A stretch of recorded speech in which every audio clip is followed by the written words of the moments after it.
अब एक हॉस्पिटल में बाकी अपना MRI स्कैन करवा रहा है, जहां डॉक्टर कुरेहा उसे बताता है कि धरती के इतिहास के सबसे ताकतवर फाइटर से लड़ने के बाद कुछ रूटीन टेस्ट जरूरी हैं और इतना नुकसान आज तक किसी प्रो फाइटर को नहीं हुआ है जितना नुकसान बाकी की बॉडी को हुआ है। बाकी बताता है कि चाहे उसकी रिपोर्ट टेस्ट में कुछ भी आए, वो अपनी जिंदगी जीने का तरीका नहीं बदल सकता। अब कुरेहा ब्रेन की रिपोर्ट देखकर चौंक जाता है और तुरंत न्यूरो साइंटिस्ट मोगी को कॉल करके बुलाता है। मोगी रिपोर्ट देख के चौंक जाता है और कुरेहा से पूछता है आखिर ये ब्रेन किसका है। कुरेहा बताता है ये दिमाग उसका 18 साल के जापानीज पेशेंट का है। इस दिमाग में इतनी सारी क्रीजेस और फोल्ड देखे मोगी हैरान हो जाता है। कुरेहा इतना जानता है कि दिमाग के फोल्ड्स का इंसान के कैरेक्टर से कोई रिलेशन नहीं होता, पर अगर वो इस ब्रेन को आम इंसान के ब्रेन से कंपेयर करे तो ये एक डीमन जैसा दिखाई देता है। मोगी इस नतीजे में पहुंचता है ये ब्रेन जिस किसी का भी है वो एक असली डीमन ही होगा। दूसरी तरफ टोक्यो के एक पार्क में अचानक हजारों की तादाद में कई चूहे डर के मारे भागने लगते हैं, क्योंकि कुछ समय पहले वहाँ से बाकी गुजरा था। अब काजुई जूनियर अली के रोते हुए चेहरे को याद करती है जिसमें कुछ तो बात थी। उसका सुंदर चेहरा जिसमें एक खुशी और जोश था,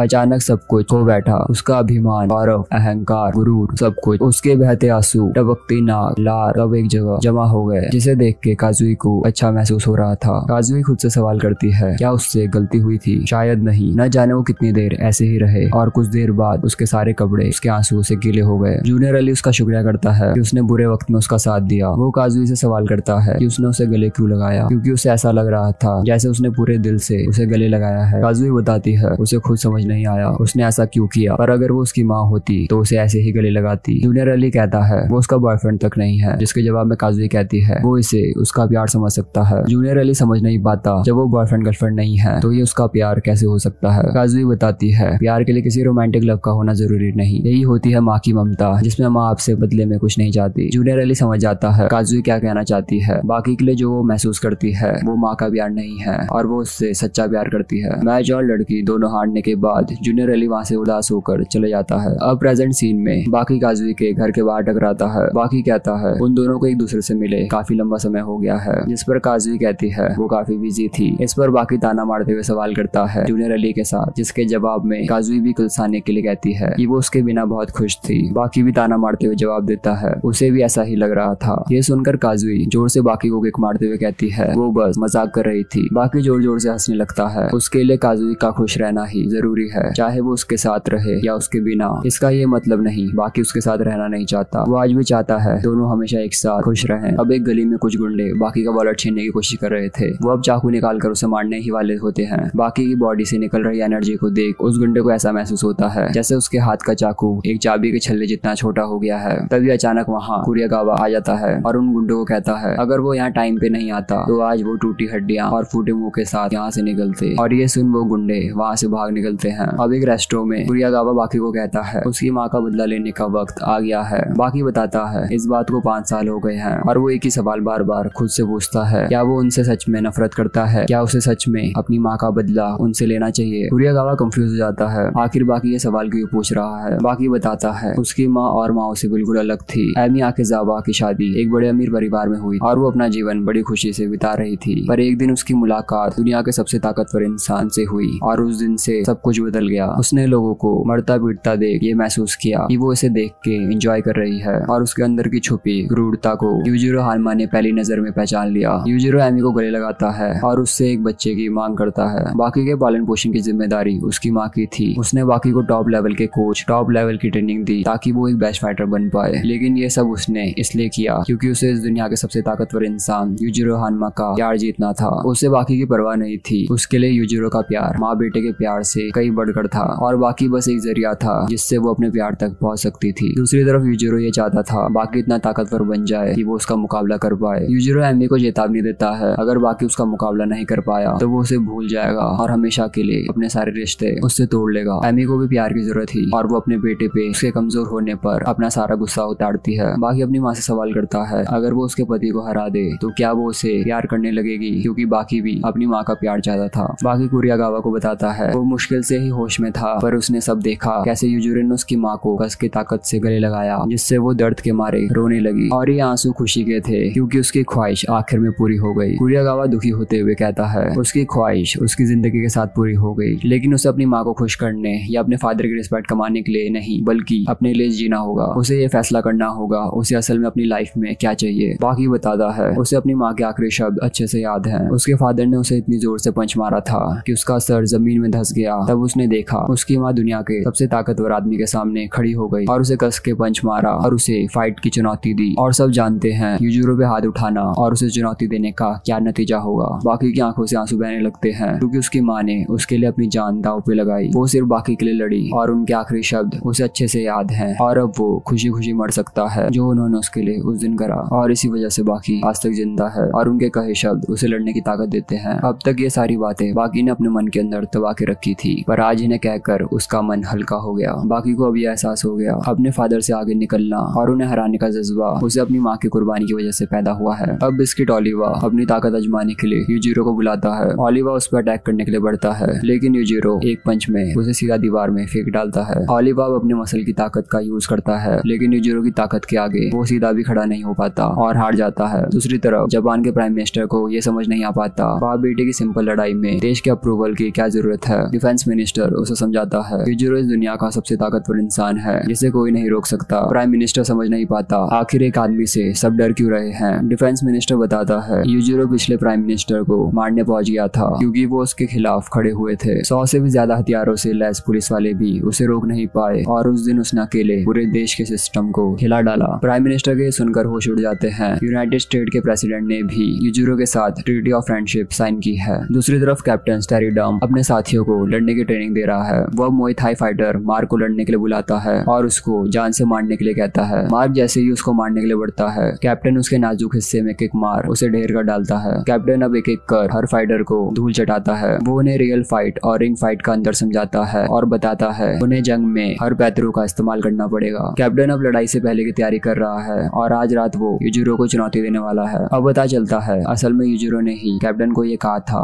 अगर वो उसके साथ दोस्ती और रिश्ता कायम रखना चाहता है तो उसे हर साल उसे मारने की कोशिश करनी होगी। कैप्टन अब ओगर से लड़ने के लिए पहुंच जाता है और कहता है वो उसे इस बार जान से मार देगा। ये सुनकर यूजिरो जोर जोर से हंसने लगता है क्योंकि हर साल कैप्टन बस ऐसे ही डायलॉग मारता है पर कुछ कर नहीं पाता। यूजिरो एक पंच मार के उसका हेड गार्ड हवा में उड़ा देता है और उसकी पूरी बॉडी का आर्मर टूटने लगता है। कैप्टन की तैयारी में पानी फट जाता है और वो हार मान लेता है। दूसरी तरफ बाकी ट्रेनिंग कर रहा है और शैडो बॉक्सिंग की मदद से वो अपने फादर को इमेजिन करता है। जैसे ही दोनों आपस में टकराते हैं तो पूरा शहर हिलने लगता है और पता चलता है बाकी बुरी तरह मार खाकर हार चुका है। अब तोकीगावा ये देख के चौंक जाता है। यूजिरो उसका हालचाल पूछने आया है। वो समझ नहीं पाता अचानक यूजिरो उसकी हेल्थ की फिक्र क्यों कर रहा है। तोकीगावा कहता है वो एक आदमखोर है, वो ना ही बाकी और ना ही देश में किसी की इज्जत करता है तो अचानक कैसे वो एक बूढ़े आदमी की तबीयत का हालचाल पूछने आ गया। वो बार बार यूजिरो को अपमानित करता है और यहाँ से दफा होने के लिए कहता है। यूजिरो उसे शांत होने के लिए कहता है लेकिन तोकीगावा फिर भी उसकी बेइज्जती करता है। तभी अचानक तोकीगावा के मुंह से खून बहने लगता है और वो जमीन पर गिर जाता है। यूजिरो के पास एक खास ताकत है और वो किसी भी इंसान का कमजोर स्पॉट देख सकता है, चाहे वो एक कैंसर का सेल हो या दांतों की कैविटीज, और ये उन्हीं कमजोर स्पॉट्स पे वार करता है। यूजिरो पे कई शक्तिशाली हथियारों से हमला किया गया पर इसने हर हमले का डटकर सामना किया। चाहे कोई डॉक्टर स्पेशलिस्ट या कोई मशीन, ये उन सबसे पहले किसी भी कमजोरी को ढूंढ लेता है। दूसरी तरफ रेत्सु बॉक्सिंग सीखने के लिए कोच से विनती करता है। वो अपनी ताकत का शो ऑफ कर वहाँ सभी के होश उड़ा देता है। आकियो मानियो नाम का बॉक्सर जो अब तक एक भी मैच नहीं हारा, ये जानकर यकीन नहीं करता कि रेत्सु ने एक पंच में पंचिंग बैग को फाड़ दिया है। अब अपनी ताकत आजमाने के लिए वो रेत्सु को लड़ने के लिए चुनौती देता है। दोनों के बीच फाइट शुरू होती है और रेत्सु एक ही पंच में आकियो को नॉकआउट कर डालता है। वहीं तोकीगावा को होश आ चुका है और उसे पता चलता है उसकी बीमारी काफी फैल चुकी है। दूसरी तरफ कोच रेत्सु को बॉक्सिंग ग्लव पहनने के लिए कहता है क्योंकि उसका अगला प्रैक्टिस मैच एक बहुत लंबे एक्स मिलिट्री बॉक्सर के साथ है जो अब तक 9 मैचेस में से 8 मैचेस में अपने अपोनेंट को नॉकआउट कर चुका है। अब मैच शुरू होता है और उस बॉक्सर का एक पंच खाकर रेत्सु सीधा रिंग के कोने में जा गिरता है। रेत्सु भाप लेता है कि उसके अपोनेंट की स्पीड और ताकत लाजवाब है लेकिन उसकी ग्रिप काफी कमजोर है। रेत्सु अपना सर उसके पंच में दे मारता है जिससे उसके अपोनेंट की हाथ की हड्डियां टूट जाती हैं। रेत्सु यहाँ नहीं रुकता और अपना पोज बदल के एक पंच मार के उसके ह्यूमरस को तोड़ डालता है। अब एक रेस्टोरेंट में कैप्टन यूजिरो को बताता है बाकी उससे मिलना चाहता है और उसकी एक अजीब सी ख्वाहिश है। बाकी की ख्वाहिश सुन यूजिरो पूरी तरह दिल मिला जाता है। बाकी कैप्टन से इतनी मांग करता है कि वो अपने फादर के साथ खाना खाना चाहता है। कैप्टन उसे समझाता है यूजिरो कभी भी उसके साथ बैठकर एक ही टेबल में खाना नहीं खाएगा और ऐसा मुमकिन नहीं है। बाकी चाहता है उसके फादर उसके लिए राइस कुक करें, मिशो सूप बनाएं और वो एक साथ टेबल में बैठ खाना खाएं और खूब सारी बातें करें और खाने की कमियां निकालें। लेकिन बाकी को पता है ये सुनकर उसके फादर ये कहेंगे उसकी सोच से उन्हें नफरत है और वो उसे इतना मारेंगे कि उसकी अकल एक दिन में ठिकाने आ जाएगी। और इसी तरह उनकी बहस और बढ़ जाएगी। कैप्टन बाकी को समझाता है ऐसी बहस हर घर में होती है, पर उसका फादर औरों जैसा नहीं है और वैसे भी उन दोनों में दूरी काफी बढ़ चुकी है। बाकी कहता है हर बार वो ही अपने लिए राइस कुक करता है, कभी ना कभी उसके फादर को पहले पहल करनी होगी और उसके लिए एक बार राइस कुक करना होगा। ये सारी बात सुनने के बाद यूजिरो वहाँ से भटकते हुए चला जाता है। दूसरी तरफ जापानीज प्राइम मिनिस्टर यूएसए के मिनिस्टर को इस बात पे जोर देते हैं कि वो यूजिरो के खिलाफ बगावत करें और वो बाप बेटे के बीच होने वाली लड़ाई का फायदा उठाना चाहते हैं। ओबामा अब सबके सामने डिगे मारते हुए ये कहता है कि उसने यूजिरो को मजबूर किया था कि वो इस कोयले को डस्ट में बदल दे। तभी अचानक यूजिरो वहाँ आके सब सुन लेता है। ओबामा के पसीने छूटने लगते हैं। यूजिरो कोयले के जार को डस्ट बनाकर ओबामा के हाथ में क्रॉस बना देता है और उसे वापस से अपनी ली गई शपथ को दोहराने के लिए कहता है। ओबामा डरते हुए ऐसा ही करता है। यूजिरो वहाँ सभी मिनिस्टर को डराते हुए ये कहता है कि वो बाप बेटे के बीच के मसले में ना आए और अगर उन्होंने ऐसा किया तो उन्हें भी पता है उनका क्या हाल होगा। इतना कहकर यूजिरो वहाँ से चला जाता है। अब एक मशहूर प्रमोटर राइजर रेत्सु से मिलने आया है। वो रेत्सु से गुजारिश करता है कि वो अपनी ताकत का एक छोटा सा नमूना दिखाए। रेत्सु पुराने ग्लव्स को पहनकर अपनी फोर्स से उसे फाड़ देता है। सारे बॉक्सर ये देख चौंक जाते हैं और काइजर इससे इम्प्रेस हो जाता है। काइजर उसे ऑफर देता है कि वो बहुत सारा पैसा कमा सकता है और उसे एक से बढ़कर एक वॉरियर मिलेंगे जो उसकी धज्जियां उड़ा देंगे। रेत्सु उसकी बात मान जाता है और अपने कोच को लेके यूएसए रवाना हो जाता है। बाकी अब एक इंटेंस वर्कआउट के बाद हाई प्रोटीन मील कुक करता है। अब खाने के बाद वो बड़बड़ाता है कि नमक थोड़ा ज्यादा है और पता चलता है बाकी अपने फादर को इमेजिन करके उनसे बात कर रहा है। बाकी ऐसे ही रोज अपने फादर को इमेजिन करता था कि जब वो आपस में मील शेयर करेंगे तो क्या बातें करेंगे। बाकी उनका शुक्रिया करता है कि उन्होंने उसके लिए इतना अच्छा खाना बनाया। तभी दोनों के बीच बहस चढ़ जाती है और यूजिरो गुस्से में टेबल को पलटा देता है। बाकी अब एक कॉकरोच के साथ ट्रेनिंग करता है क्योंकि उसके अल्ट्रा स्पीड की शुरुआत हमेशा मैक्सिमम स्पीड से होती है। अब बाकी की बॉडी अब लिक्विड बनने लगती है और वो अपना नया मूव सीख लेता है। रेत्सु को यूएसए की चकाचौंध बिल्कुल नहीं पसंद आती क्योंकि यहाँ हर एक चीज नकली है, जैसे नकली स्टैच्यू ऑफ लिबर्टी, नकली एलिफेंट टावर और नकली पिरामिड। काइजर बताता है यहाँ से पैसों की भाषा चलती है और यहाँ हर कोई दिखावे पे जीता है। अब वो उसे रिंग में ले जाता है जहाँ वो ये अनाउंस करता है कि उनकी बॉक्सिंग को चुनौती देने 4000 साल पुरानी मार्शल आर्ट्स का योद्धा सीकिंग रेत्सु आया है। रेत्सु का पहला match former world champion Andre Valiev के साथ है जिसने अब तक 31 बॉक्सर को नॉकआउट किया है। वालिव रेत्सु से लड़ने के लिए बेताब है क्योंकि वो पहली बार ऐसे इंसान से लड़ रहा है जिसका फाइटिंग स्टाइल समझना बहुत मुश्किल है और उसे इस बात का भरोसा था कि वो आज इसके मूव को समझकर इसकी हड्डी पसली एक कर देगा। मैच शुरू होते ही वालिव रेत्सु पर अटैक करने के लिए बढ़ता है पर रेत्सु चंद सेकंड में अपने अपोनेंट को नॉकआउट कर डालता है। अब रिपोर्टर रेत्सु से सवाल करते हैं कैसे उसने वालिव के चेहरे को सिर्फ टच करके थोड़ा पुश करके ही उसका सर हिला दिया। रेत्सु समझाता है ये मुसेनकाई है जिसे 9 इंच पंच भी कहा जाता है और जैसा उसने पहले कहा था बॉक्सिंग मार्शल आर्ट्स के सामने कुछ भी नहीं है और वो यहाँ अपने स्किल्स दिखाने आया है। इस मैच के बाद रेत्सु रातों रात यूएसए में फेमस हो जाता है और काइजर उसके जीतने पर $2 मिलियन उसके सामने रख देता है। रेत्सु ये देख के भड़क जाता है कि काइजर ने उसके पैसों के पास अपने पैर रखे हैं। वो तुरंत ही एक किक मार के उसका चश्मा तोड़ देता है और उसे पैसों की इज्जत करने के लिए कहता है। रेत्सु उसे धमकाता है कि वो पैसों को केस में रख के उसे पकड़ाए नहीं तो वो उसके हाथ पांव तोड़ डालेगा। काइजर डर के मारे ऐसा ही करता है और उसे इज्जत के साथ पैसे पकड़ाता है। दूसरी तरफ बाकी कॉफी बना रहा है तभी अचानक उसके बाल उड़ने लगते हैं और उसे दूर से ही आवाज हो जाता है कि उसके फादर उसके घर की तरफ बढ़ रहे हैं। जैसे ही वो पीछे मुड़ के देखता है उसके फादर यूजिरो हानमा उसके सामने बैठे होते हैं। बाकी उनका स्वागत कर उन्हें कॉफी ऑफर करता है। बाकी कहता है कि उनके बीच सचमुच कनेक्शन है इसलिए उसे पता था कि आज वो यहाँ जरूर आएंगे,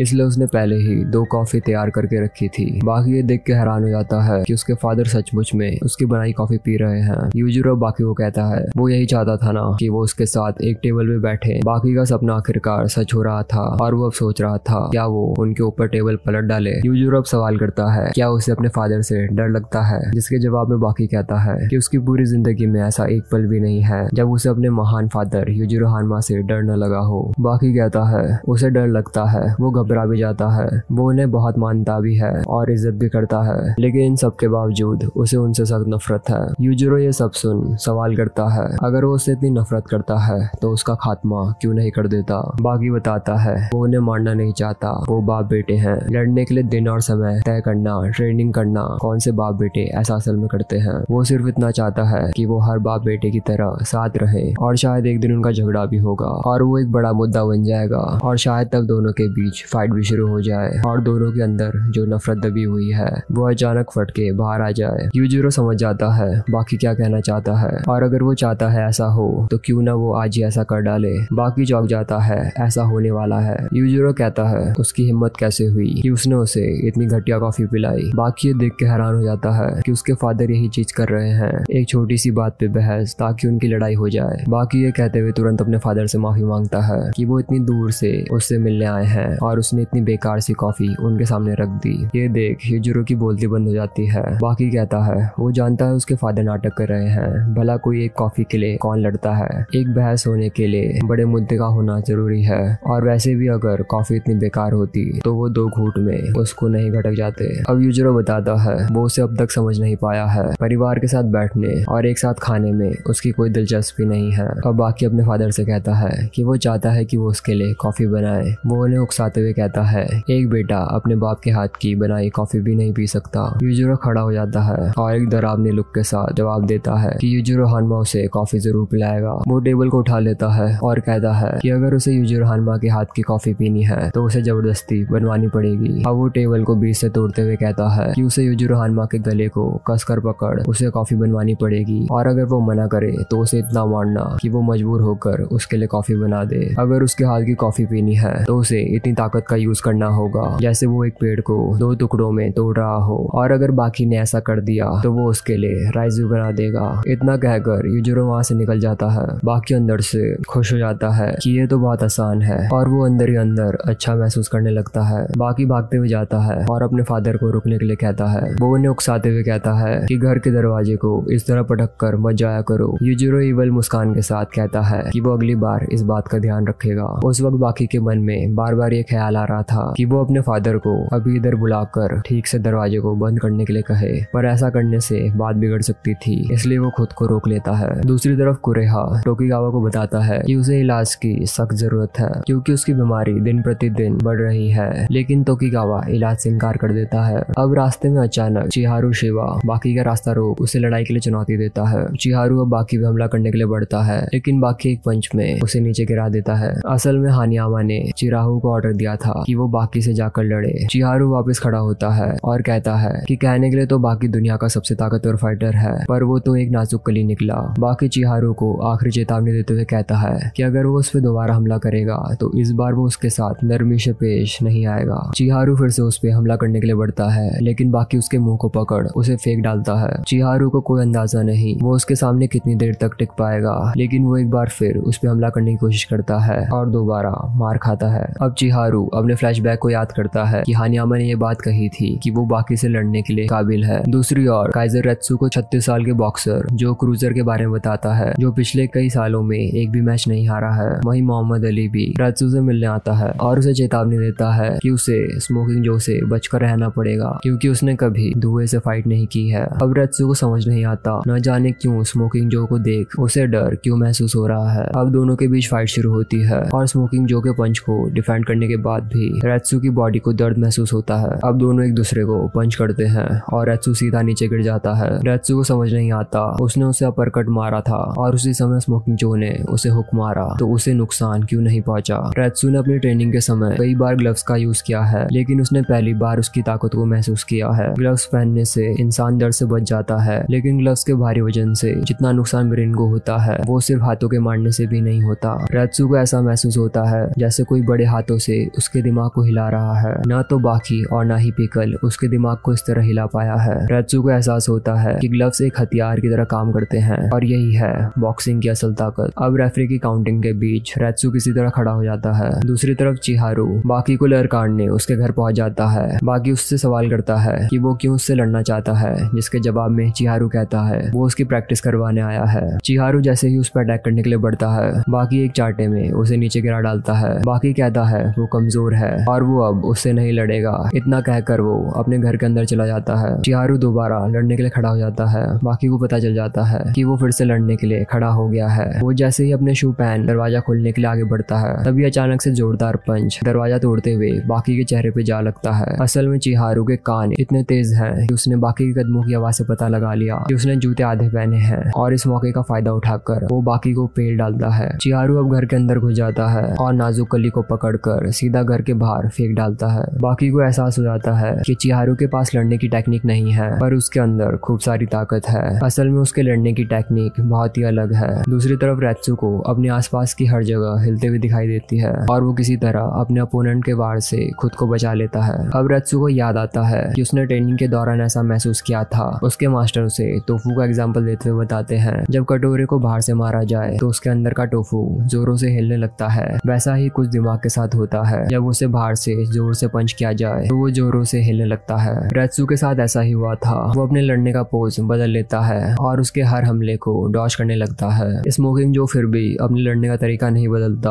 और उस पे लगातार पंचेस मारता जाता है। चिहारू अपर कट मारने का दिखावा करता है, पर वो असल में अपर कट ही मारता है क्योंकि उसके लड़ने का स्टाइल और रूल्स दोनों अलग हैं। ये लड़ाई बाकी के मार्शल आर्ट्स की तरह नहीं है जहाँ एक के गिरने पर दूसरे की जीत हो। दोनों की लड़ाई तब तक खत्म नहीं होगी जब तक कोई एक हार न मान ले। चिहारू आसानी से हार मानने वालों में से नहीं है। वो वापस बाकी से लड़ने पहुंच जाता है। बाकी उसे एक जोरदार पंच मार के उसका शुक्रिया करता है कि उसने आज उसे बहुत कुछ सिखाया है। अब वो चिहारू के स्टाइल से लड़ने का फैसला करता है। जैसे ही चिहारू उस पे पंच मारने के लिए बढ़ता है, बाकी अपना सर उसके पंच में जोर से पटक उसके हाथ की उंगलियां तोड़ डालता है। चिहारू अब किक से उस पे हमला करने वाला होता है, लेकिन बाकी उसके अटैक को पूरी तरह रिलीज होने से पहले ही अपना सर उसकी किक में पटक डालता है और उसकी लोहे जैसी हड्डियां एक बार में ही टूट जाती हैं। बाकी ये देख हैरान हो जाता है कि हड्डी टूटने के बाद भी वो अभी भी सीधा खड़ा है। चिहारू हमेशा अपने अपोनेंट को उसकी कमजोरी से हराता है। वो बाकी को कहता है उसे पता है वो किस बॉडी पार्ट को निशाना लगाने वाला है। अब दोनों एक दूसरे को एक ही टेक्निक से हराने की कोशिश में है। इस टेक्निक में कमजोर हिस्से काम आते हैं और चिहारू अपने कमजोर हिस्सों को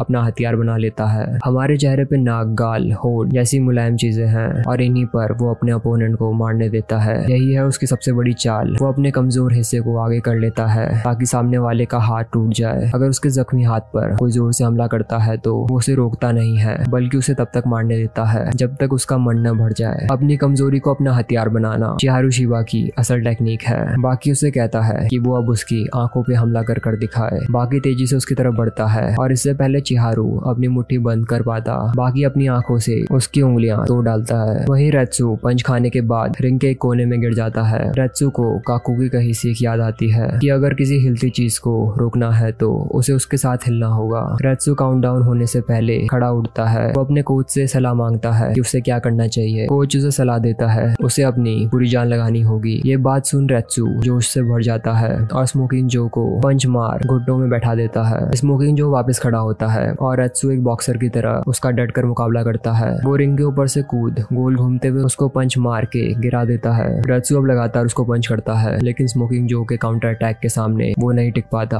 रेत्सु अब अपने आखिरी मूव का यूज करने का फैसला करता है और स्मोकिंग जो के फिल्ट्रम में वार कर ये मैच जीत जाता है। बाकी अब आइस पैक लगा के लेटा हुआ है। तभी वो खड़ा होता है और अपने गुरु को झुक के शुक्रिया कहता है। वहीं चिहारू हानियामा को सारी बात बताता है कि कैसे बाकी ने अपनी आंखों से उसकी उंगलियों को तोड़ डाला। अब यूजुरो कैप्टन को ये कहता है कि वो जल्द ही बाकी से लड़ना चाहता है। कैप्टन ओगर को समझाने की कोशिश करता है कि उनका बेटा उससे खाना बनवाने की कोशिश कर रहा है, जिस पर यूजुरो बताता है कि वो हमेशा जंग के मैदान में अकेला ही रहा है और खाना बनाना प्रॉब्लम नहीं है। कैप्टन ये जानकर हैरान हो जाता है कि यूजुरो खाना बना सकता है। यूजुरो बताता है बाप बेटे के बीच ऐसा कोई नियम नहीं है कि सिर्फ बेटा ही खाना बनाए, जिस पर कैप्टन जवाब देता है कि प्रकृति के नियम के अनुसार बाप बेटे हमेशा साथ रहते हैं। पर ऐसी बातें यूजुरो के मुंह से सुनकर ऐसा लग रहा है जैसे ओगर अब इतने में ही ओगर उसकी सिगार को आधा कर उसे रोक देता है। वो कैप्टन को कहता है कहीं वो ये तो नहीं सोच रहा है कि वो अपने बेटे के साथ नरमी से पेश आ रहा है। कैप्टन डरते हुए कहता है कि ओगर तो अब पहले से ज्यादा सख्त हो गया है। वहीं बाकी तोकीगावा से विनती करता है कि वो इस बात का ध्यान रखे कि बाप बेटे की लड़ाई में कोई भी आम नागरिक मारा ना जाए। दूसरी तरफ डोबो यूजुरो से ये बात जानकर चौंक जाता है कि उसे अपने बेटे से प्यार हो गया है। यूजुरो बताता है वो दिन आखिरकार आ गया है जब उसका बोया हुआ बीज पूरी तरह से चुनौती देने और लड़ने के काबिल हो गया है।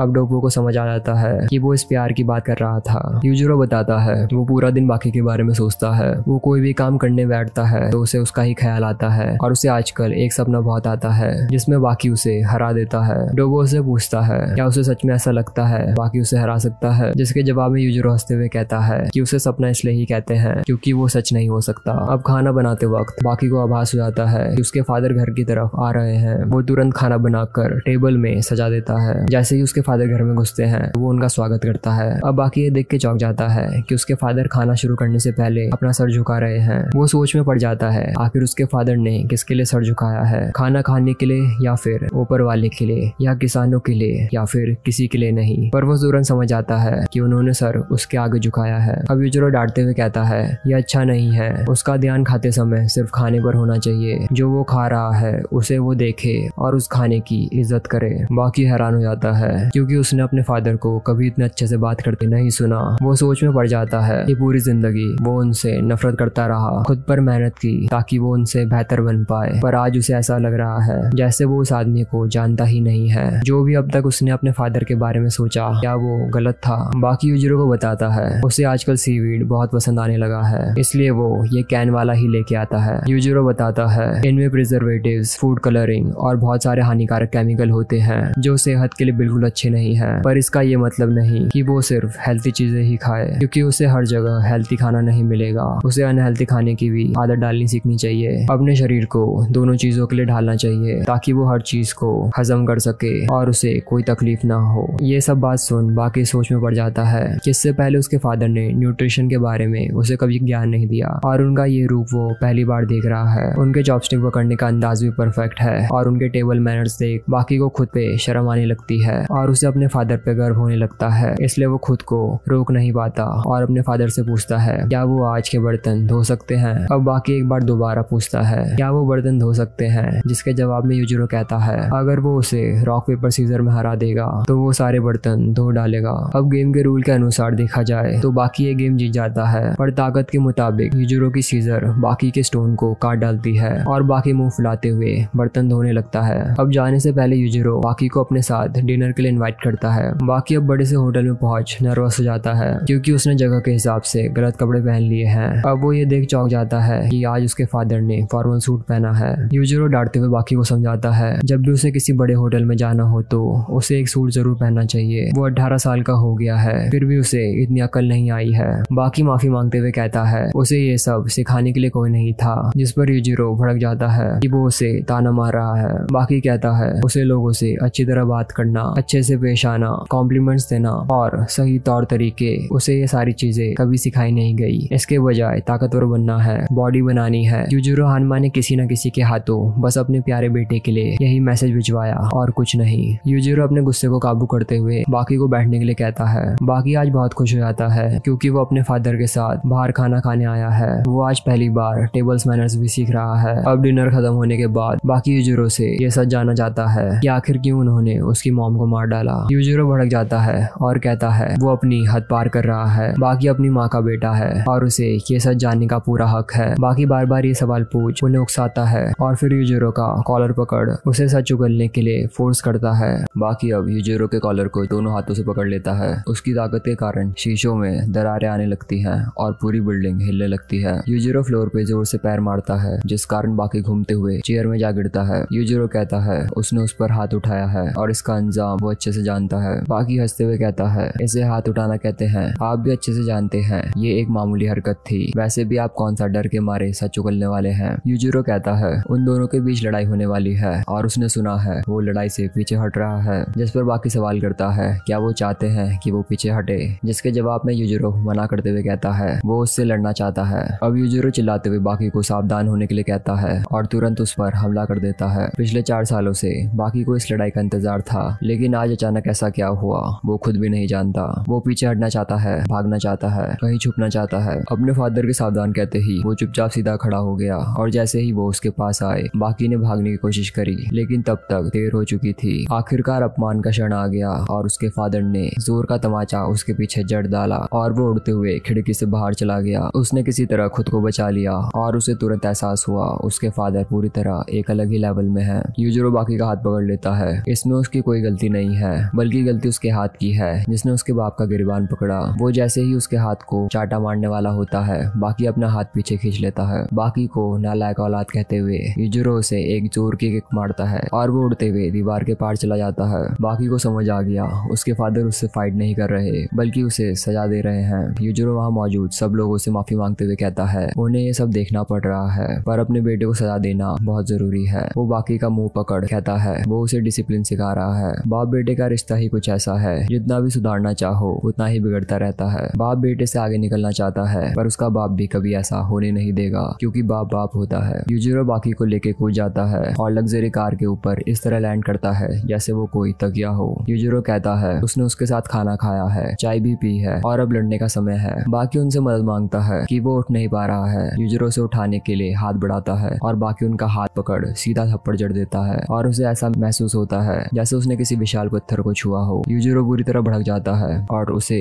नालायक औलाद कहते हुए पीट डालता है। सारे पुलिस वाले उसे रोकने की कोशिश करते हैं पर यूजिरो के ऑरा के सामने वो सीधा दुम दबा के भाग जाते हैं। वो बाकी को कहता है वो बच्चों की तरह लड़ रहा है, इतने प्यार से उन पे हाथ उठाने की उसने हिम्मत कैसे करी। यूजिरो उसके गाल खींचते हुए पूछता है वो पूरी ताकत का इस्तेमाल क्यों नहीं कर रहा है, उसकी हिम्मत कैसे हुई उसके साथ प्यार से पेश आने की। जिसके जवाब में बाकी कहता है वो उन पे कोई भी जानलेवा हमला नहीं करेगा क्योंकि ये बस बाप बेटे के बीच एक छोटी सी लड़ाई है। यूजिरो अपनी पूरी ताकत का इस्तेमाल कर रहा था और वो बाकी को उसकी असली जगह याद दिला देता है। अब यूजिरो अपनी वेब स्ट्राइक से उस पर वार करता है और पहली बार काउंटर अटैक करने के बजाय बाकी दर्द से चिल्लाने लगता है। उसने मजबूत शरीर को हासिल तो कर लिया पर इस दर्द से बचने का उसके पास कोई तरीका नहीं था। ऐसा दर्द स्टील के चाबुक मारने पे होता है। यूजिरो का टारगेट इंसान की बॉडी का सबसे बड़ा हिस्सा स्किन था जिसके लिए कोई भी डिफेंस नहीं बना। अब बाकी भी वेब स्ट्राइक से यूजिरो को नानी याद दिलाने की कोशिश करता है पर उसकी आंखें ये देख के खुली की खुली रह जाती है। यूजिरो की पूरी बॉडी की नसें बाहर आ गई हैं और वो सीधा खड़ा है। असल में उसने वेब स्ट्राइक से हुए दर्द को अपनी पूरी बॉडी में फैला दिया। उसकी आंखें बाहर आ गई, उसने अपनी दांत जकड़ लिए, उसने अपनी हर बॉडी के हिस्से और मसल को पूरी तरह टाइट कर दिया।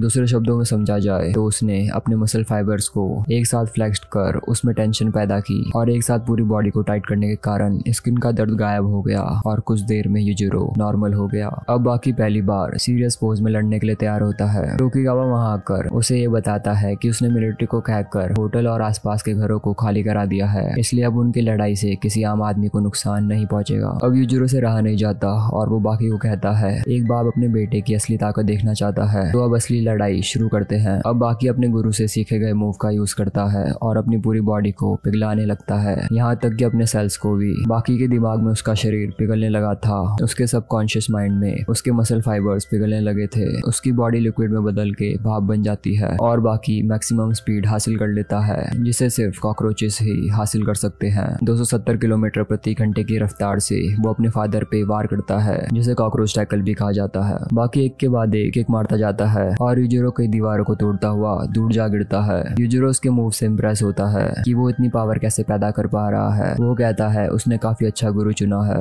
यूजिरो बाकी को सीधा बिल्डिंग के बाहर फेंक देता है। वो बाहर आके ये देख चौंक जाता है कि बाहर सैकड़ों की भीड़ खड़ी है जो कि यूजिरो को देख एक्साइटेड हो जाती है। बाकी जैसे ही गिर के खड़ा होता है वो जनता के शोर से चौंक जाता है जो कि उसके लिए चीयर्स कर रहे होते हैं। असल में पूरी दुनिया को न्यूज के द्वारा ये खबर मिली थी। घरों में, रेस्टोरेंट्स में, होटल्स, हर जगह ये खबर फैल चुकी थी। जिस लड़ाई का सबको इंतजार था आज वो शुरू हो गई। ट्रेन में, स्कूटर में भागकर वो सभी समय पर वहां पहुंचने के लिए निकल पड़े और जो नहीं पहुंच पाए उन्होंने बाप बेटे की लड़ाई देखने के लिए पीओवी स्कॉलर्स को सब्सक्राइब कर लिया। यूजिरो वैसे तो हर चीज पर रख लेता है पर इसका अंदाजा तो उसे भी नहीं था। होटल से लेके मेट्रो तक हर जगह भारी भीड़ जमा हो गई पर लोगों का आना कम नहीं हो रहा था। यूजिरो बाकी को कहता है वो यहाँ से चले जाए, आज वो लड़ना नहीं चाहता। बाकी उसे उकसाते हुए कहता है कहीं वो इसलिए तो नहीं डर रहे कि वो उन्हें सबके सामने पीट डालेगा। बाकी यूजिरो पे 3 बार हमला करता है पर वो हमला इतना तेज था वहाँ मौजूद किसी को भी कुछ नहीं दिखता। अब डोपो भी वहाँ लड़ाई देखने पहुंच जाता है। अब बाकी अपनी बॉडी को पिघला कर दोबारा हमला करता है पर इस बार यूजिरो अपनी जगह से नहीं हिलता। वो कहता है उसे ये याद रखना चाहिए कि यूजिरो के खिलाफ एक मूव 2 बार नहीं चलता।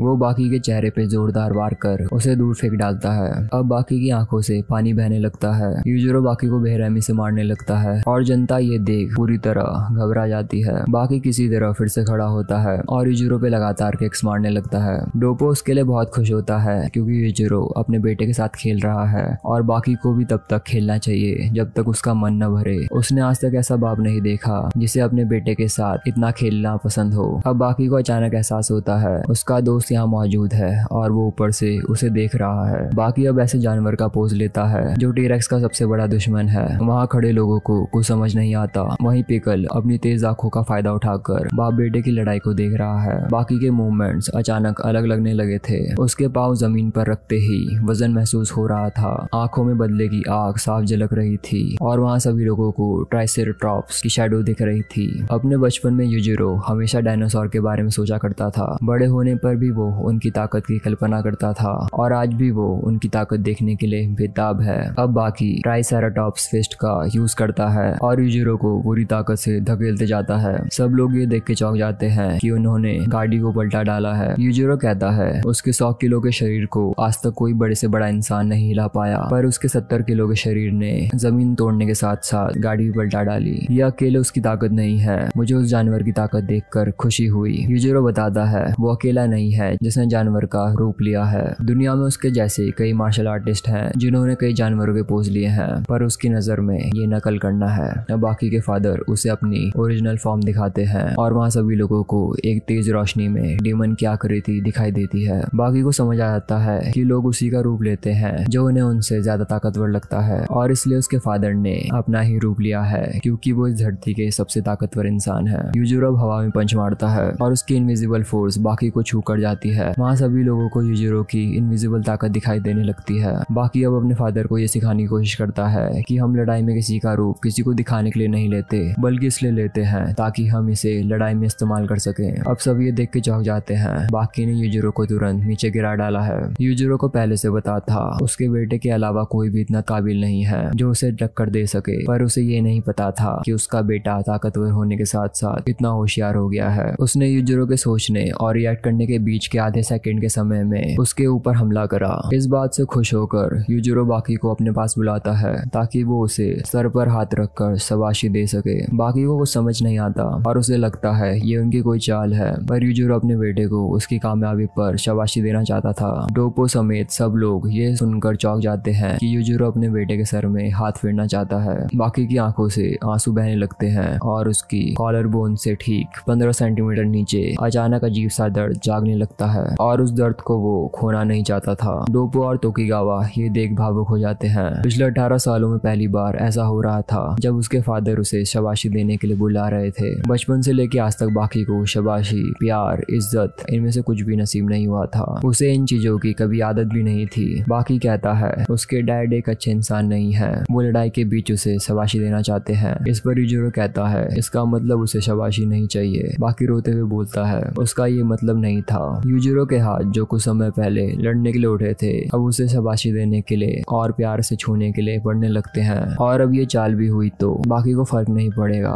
वो सब कुछ सह लेगा क्योंकि उनसे शाबाशी पाने के लिए वो अपनी जान भी देने को तैयार है। तभी अचानक बाकी अपना मन बदल लेता है क्योंकि ये वक्त दोबारा वापस नहीं आने वाला और वो देखना चाहता है ये लड़ाई कौन जीतेगा और उन दोनों में से सबसे ताकतवर कौन है। यूजिरो अब उसे एक मौका देता है जिसमें वो उसकी ताकत का अंदाजा लगा सकता है। वो बाकी को कसकर पकड़ लेता है और कहता है उसने उसकी बात नहीं मानी, अब ये करने के लिए उसने उसे मजबूर किया है और कुछ भी हो जाए वो उसके सर पे हाथ तो जरूर फेरेगा। बाकी दर्द से चिल्लाने लगता है और यूजिरो उसके सर में हाथ फेरने लगता है। अब यूजिरो हंसते हुए कहता है उसे क्या लगा वो उसे शाबाशी देगा, गलत सोच रहा था वो। बाकी ये सुन भड़क जाता है और उसे किक मारने लगता है, लेकिन यूजिरो उसका सर उसके किक में पटक डालता है। वो कहता है जब उसका मन करेगा तो वो प्यार करेगा और जब उसका मन करेगा तो वो उसे मारेगा। बाकी क्या चाहता है उसे इस बात से फर्क नहीं पड़ता क्योंकि जिसके पास ताकत है उसे किसी का डर नहीं, क्योंकि उसे अपनी ख्वाहिशों को पूरा करवाने के लिए किसी के आगे झुकना नहीं पड़ता। और अब उसे यूजिरो हानवा की ताकत का अंदाजा हो गया होगा।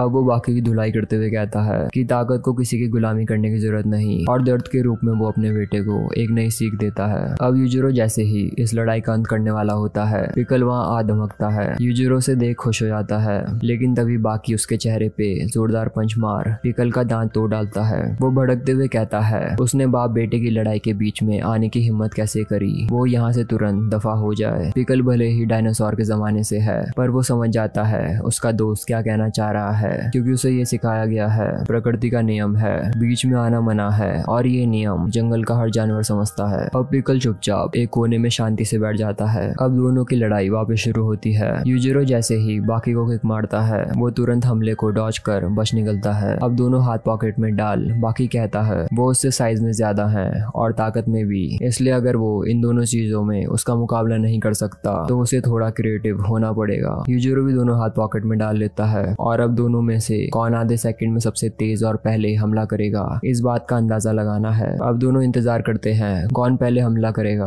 पर यूजिरो जल्द ही बोर हो जाता है और कहता है अब वो 5 सेकंड उल्टी गिनती गिनेगा और तब हमला करेगा। अब गिनती खत्म होते ही यूजिरो बाकी को तैयार होने के लिए कहता है। पंच को बाकी तक पहुंचने में 1 सेकंड भी नहीं लगता और यहाँ बाकी को तेजी से रिएक्ट करना था, इसलिए अपने हाथ टिप से पूरी तरह निकालने के बजाय वो खुद झुक जाता है ताकि वो पंच से बच जाए। बाकी पहले यूजिरो के ऊपरी जबड़े में मारता है फिर निचले जबड़े पर, और इस सीक्रेट टेक्निक से वो उनके होश उड़ा देता है, जिसे टाइगर किंग कहा जाता है। उसने अब अपने फादर का सर घुटनों के बीच दबा रखा था और दाएं हाथ को ऐसे पकड़ा था जिससे हिलना मुश्किल हो जाए। उसे ऐसा लगा जैसे उसने सब कुछ हासिल कर लिया हो। ऑलिवर ये देख हैरान होता है कि बाकी काफी ताकतवर हो चुका है। वहीं डोगो ये सोचता है ओगर ने अपने बेटे को कमजोर समझने की गलती करी है। बाकी यूजिरो को उकसाते हुए कहता है उन्हें यहाँ पड़े पड़े बात करने में मुश्किल हो रही होगी। वो चिल्लाते हुए कहता है ये लड़ाई ऐसे खत्म नहीं हो सकती, वो उससे इस तरह नहीं हार सकते। क्या वो भूल गए वो यूजिरो हानमा है?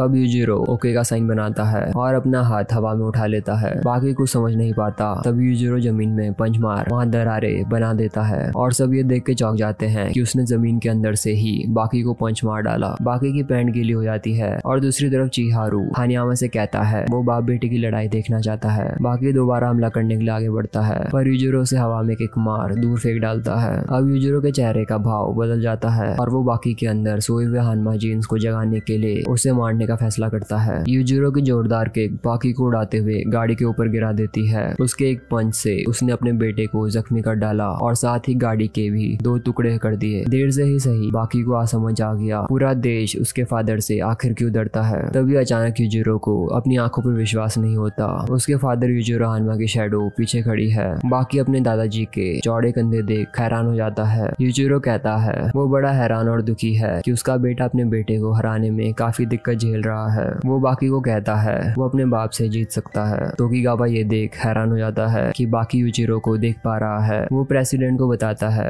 यूजिरो से पहले यूजिरो ने ही अमेरिका जैसे देश को हराया था। ये बात है 1 अप्रैल 1942 की, जब वर्ल्ड वॉर 2 के दौरान ओकिनावा में जंग चल रही थी और अमेरिका ने ओकिनावा पे हमला कर दिया था। 6 महीने तक ये जंग जापान के लिए नरक जैसी थी पर आखिर में 7 सितंबर अमेरिकन ने सरेंडर कर दिया। पर ये पूरा सच नहीं है। उस दिन अमेरिका ने 1000 टन के गोला बारूद बरसाए थे, लेकिन किसी जापानीज आर्मी पे नहीं बल्कि सिर्फ एक आदमी पर, जो कि यूजिरो हानमा था। यूजिरो तब भी जिंदा बच गया और उसने यूएस आर्मी की धज्जियां उड़ा डाली। इस ऑपरेशन के कमांडर जनरल जेम्स ने उस आदमी से बदला लेने के लिए सुप्रीम कमांडर से जापान में एटम बम गिराने की परमिशन ली, लेकिन यूजिरो ने जनरल जेम्स को जहाज में गाड़ डाला। 2000 से भी ज्यादा सिपाही यूजिरो को देख घबरा गए और तब उसने एक सीक्रेट टेक्निक का इस्तेमाल किया, जिस कारण सभी लोग अपनी जान बचाने के लिए समंदर में कूदने लगे। इसलिए आज भी लोग ये कहते हैं यूजिरो पहला इंसान था जिसने अमेरिका को हराया था। प्रेसिडेंट ये बात सुन उस टेक्निक का नाम पूछता है, जिस पर टोकीगावा बताता है इस टेक्निक को ट्रेस कहा जाता है। यूजिरो बाकी से कहता है अपने फादर को इतने सालों बाद देख उसे उनकी एक टेक्निक याद आ गई। वो बताता है उसके फादर यूजिरो और वो बिल्कुल अलग थे। उन दोनों के सोचने का तरीका, जिंदगी जीने का तरीका और लड़ने का तरीका सब अलग था, पर उसे उनकी एक टेक्निक पर बड़ा गर्व है। यूजिरो अब ड्रेस टेक्निक का यूज कर बाकी को नंचाकू की तरह पकड़ घुमाने लगता है। इस टेक्निक से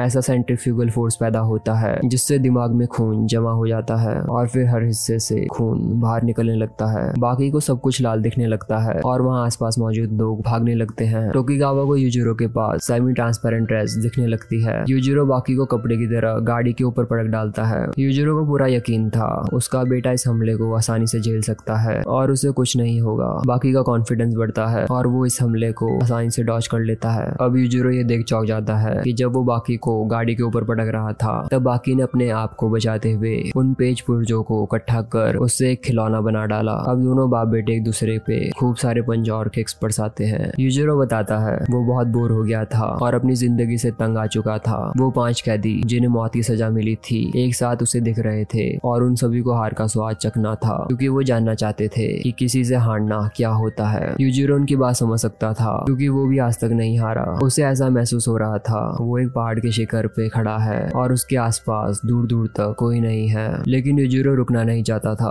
और रास्ते की तलाश में वो आगे बढ़ता गया। वो जो महसूस कर रहा है वो कोई नहीं समझ पाएगा। परेशान होने के लिए कुछ भी ना होना एक ट्रेजेडी है और ये बात आप लोगों की समझ से परे है। जैसे जैसे आपकी ताकत बढ़ती है आपके सपने आपसे दूर होते जाते हैं। जैसे जैसे आपकी ताकत बढ़ती है आपकी जिंदगी से आपकी रौनक छीन ली जाती है। दौलत, शौहरत, रुतबा, ताकत से बस यही सब खरीदा जा सकता है और आप लोग उसे कभी समझ नहीं पाएंगे। वो इतना ताकतवर है कि कोई भी उसका कुछ नहीं बिगाड़ सकता। अब बाकी यूजिरो पे हावी होने लगता है और उसके चेहरे पे जोरदार किक मार उसे जमीन में गिरा देता है। यूजिरो वापस खड़ा होता है और मन में कहता है भले ही हम लड़ रहे हैं, लेकिन हम बेशक साथ हैं। बाकी को नहीं पता वो क्या सोच रहे हैं, पर एक बात वो जरूर समझ चुका है कि वो बिल्कुल एक जैसे ही हैं। यूजिरो कहता है वो एक सच्चा हानमा है। बाकी को पता है हानमा की तरह जीना क्या होता है। हानमा नाम आपसे जुड़ना ही अपने आप में एक बड़ी बात है। आप जितनी भी जी जान लगाकर कोशिश कर लो, अंत में आप जो चाहते हो वो आपको मिल ही जाता है। इसलिए उसने सोचना छोड़ दिया है।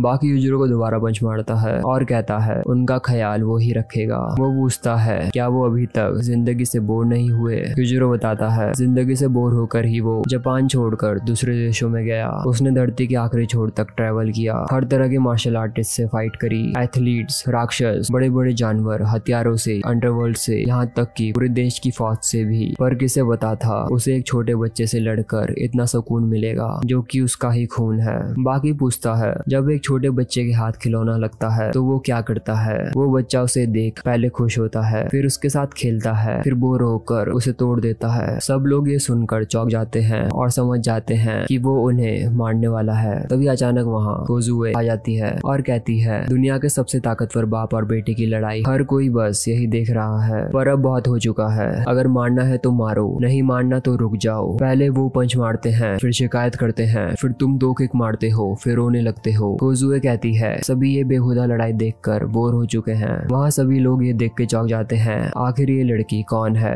वो दोनों उसे जान से मार डालेंगे। कोजुए चिल्लाते हुए कहती है ये कोई कंपटीशन नहीं है। बाकी कहता है वो गलत समझ रही है, ये एक कंपटीशन ही है बाप बेटे के बीच। और जाहिर सी बात है परिवार में शिकायत भी होंगी और माहौल भावुक भी होगा। और वो दोनों खुश हैं कि दुनिया में एक ऐसा भी खेल है जो सिर्फ बाप बेटे ही खेल सकते हैं। और आज वो नई टेक्निक्स का यूज कर पाया क्योंकि वो आज अपने फादर से लड़ रहा है। ये इतनी जानलेवा टेक्निक्स हैं जिसे वो हर किसी के ऊपर इस्तेमाल नहीं कर सकता है। बाकी कोजुए से कहता है उसे पता है वो लड़ाई क्यों रोकने आई है। दोनों अगर एक दूसरे से इतना प्यार करते हैं और परवाह करते हैं तो ये लड़ाई रोक क्यों नहीं देते। हम में से एक मरेगा या मारेगा। अब तुम पूछोगी दोनों में से एक हार क्यों नहीं मान लेता, पर वो एक लड़की है इसलिए वो शायद इस बात को समझ नहीं सकती। जिन टेक्निक्स को उन्होंने सीखा है और जितना दर्द सहा है उन सब टेक्निक्स को वो आज आजमा सकते हैं। और उन दोनों को खुशी है उन्हें सामने सहने वाला मिला है। उसके और फादर के बीच एक अजीब सा रिश्ता है। वो एक दूसरे को ये टेक्निक्स आजमाने देते हैं और ऐसा रिश्ता किसी बाप बेटे का नहीं हो सकता। यूजिरो अब कोजुए का शुक्रिया करता है कि बाकी के ताकतवर बनाने में कहीं ना कहीं उसका भी हाथ है। वो कहता है कि एक लड़की को बाप बेटे की लड़ाई के बीच में नहीं आना चाहिए। बाकी कोजुए को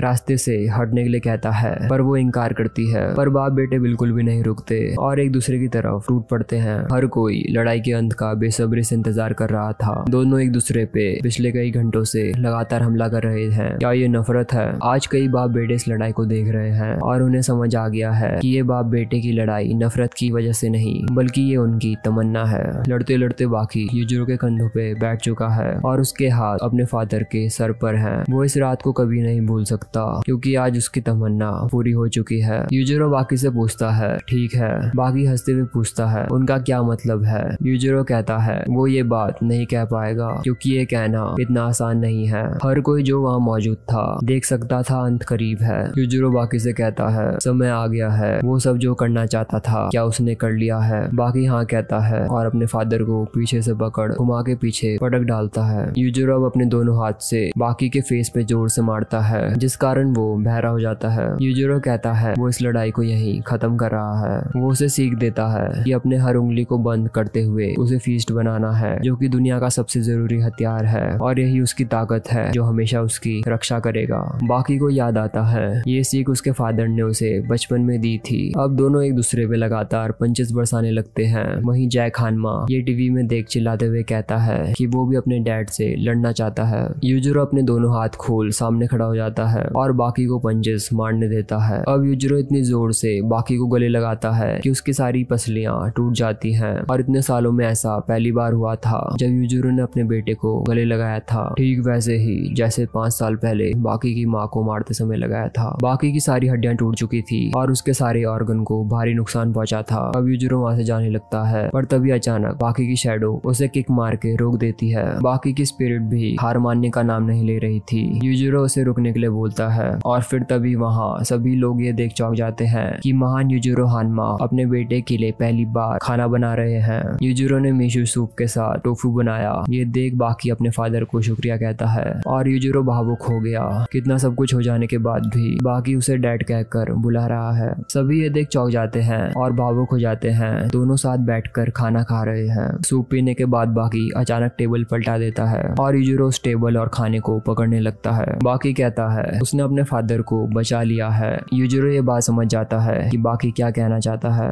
यूजिरो कहता है उसने दुनिया के सबसे ताकतवर इंसान को खाना बनाने में मजबूर किया है और वो अपने मकसद में कामयाब हुआ है, इसलिए आज से वो दुनिया का सबसे ताकतवर इंसान है। सारी जनता ये सुन चीयर करने लगती है। बाकी कहता है जो भी दुश्मन को गिरा कर सर ऊंचा करके जाता है असल में विजेता वही होता है, और ये शब्द उन्हीं के हैं। जब बाकी मरने की हालत में था तब उसके फादर सर ऊंचा कर जा रहे थे। सच यही है, बाकी उनसे हार चुका है। बाकी असल में कुछ सुन नहीं पा रहा था। उसे नहीं पता था उसे धरती का सबसे ताकतवर इंसान घोषित कर दिया गया है। अनजाने में ही सही उसने अपना फैसला सुना दिया था। इस रात की सबसे खास बात यह है कि एक तरफ बाप ने अपने सबसे ताकतवर होने का खिताब उसे दे दिया और दूसरी तरफ बेटे ने अपनी जीत। टोकुगावा दोनों को विजेता ऐलान करता है। ये देख यूजिरो कहता है ये बूढ़ा सबसे ज्यादा खुश है और साथ ही इसकी बीमारी भी ठीक हो गई है। और कुछ इस तरह इतिहास की सबसे महान बाप बेटे की लड़ाई खत्म होती है।